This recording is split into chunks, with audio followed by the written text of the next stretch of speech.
Assalamualaikum warahmatullahi wabarakatuh. Apa kabarnya anak-anak? Alhamdulillah, semoga kita semua sehat selalu dan selalu dalam lindungan Allah. Amin ya rabbal alamin. Baiklah anak-anak, marilah kita membuka pembelajaran kita hari ini dengan mengucapkan basmalah. Bismillahirrahmanirrahim. Anak-anakku, perlu kalian ketahui bahwa pendidikan bukan cuma pergi ke sekolah dan mendapat gelar, tapi juga soal memperluas pengetahuan dan menyerap ilmu kehidupan. Oke anak-anak, materi kita minggu lalu mengenai apa? Baiklah anak-anakku, materi kita minggu lalu mengenai Pancasila. Dan materi kita pada hari ini yaitu mengenai nilai-nilai Pancasila dalam kerangka praktik penyelenggaraan negara. Anak-anakku, tujuan pembelajaran yang berkaitan dengan materi kita hari ini yaitu yang pertama, agar siswa mampu menganalisis apa makna sistem pembagian kekuasaan, dan yang kedua, menganalisis nilai-nilai Pancasila dalam penyelenggaraan negara.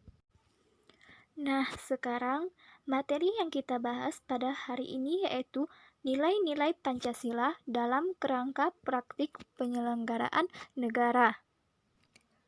Sebelumnya, kita harus mengetahui terlebih dahulu apa makna sistem pembagian kekuasaan negara.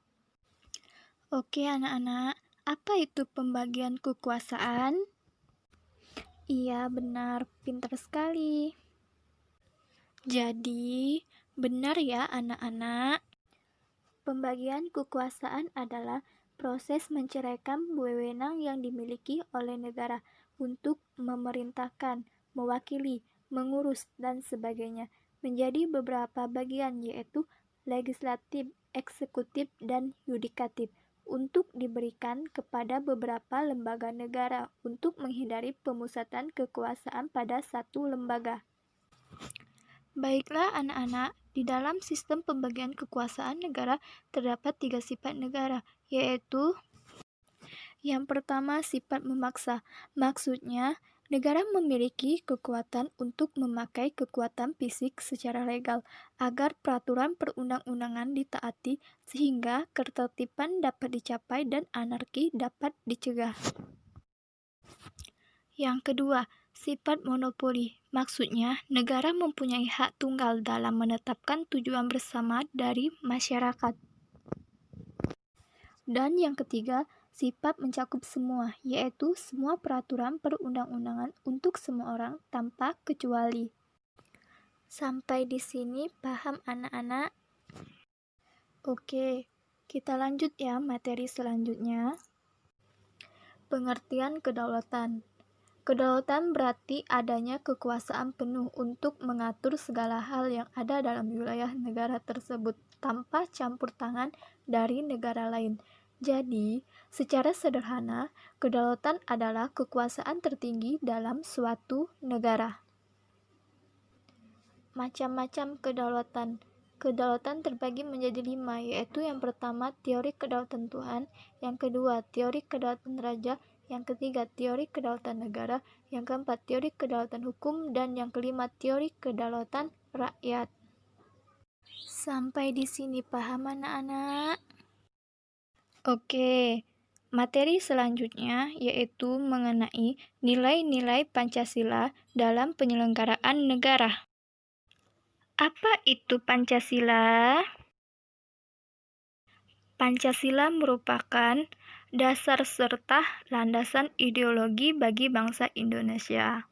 Hal itu berarti setiap nilai yang terkandung dalam Pancasila harus dijadikan dasar hidup bernegara. Aktualisasi nilai-nilai Pancasila dalam penyelenggaraan negara. Yang pertama, negara berdasarkan ketuhanan yang Maha Esa. Nah, anak-anak sekarang coba amati gambar tersebut. Setelah mengamati gambar tersebut, apa makna dari negara berdasarkan ketuhanan yang Maha Esa? Baiklah anak-anakku, Negara Indonesia adalah negara kebangsaan yang berketuhanan Yang Maha Esa.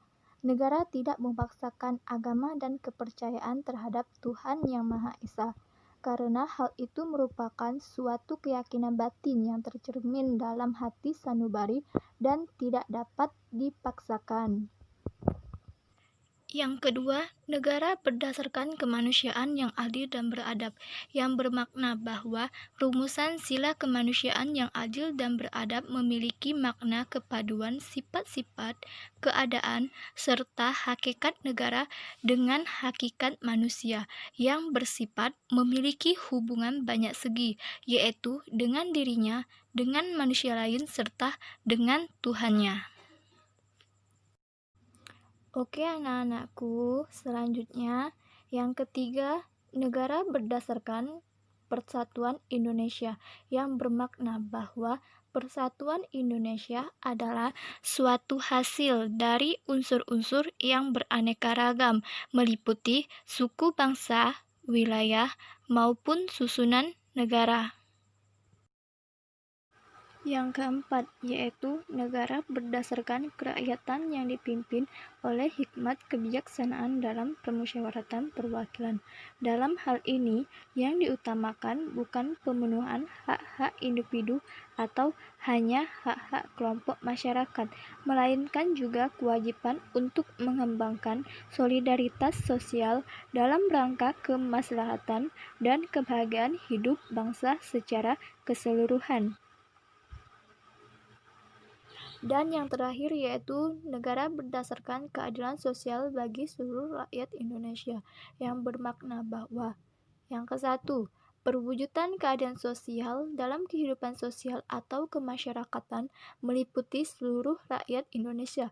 Dan yang kedua, keadilan dalam kehidupan sosial terutama meliputi bidang ideologi, politik, sosial, kebudayaan, dan pertahanan keamanan nasional. Sampai di sini apakah sudah paham anak-anak?